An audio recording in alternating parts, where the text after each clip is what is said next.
అపర్ణాదేవి. అపర్ణానామం గాని జపం చేస్తే మన యొక్క తపస్సు పండుతుంది. ఇది తెలుసుకోవాల్సింది. అపర్ణ జపం చేసి వివాహం కాని వారికి వివాహాలు జరగడం చాలా చూసాం. శ్రీ అపర్ణాయై నమః ఇదే మంత్రం.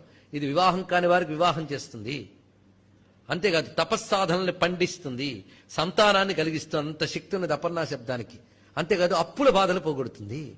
కుజగ్రహ దోషం వల్లనే అప్పుల బాధలు ఉంటాయట. ఇది అప్పుల బాధలు పోగొడుతుంది. అపగతరుణ.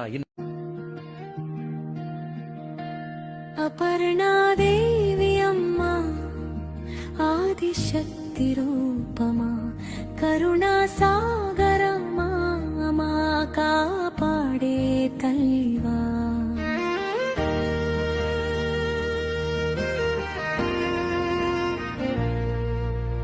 హిమగిరి పుత్రిక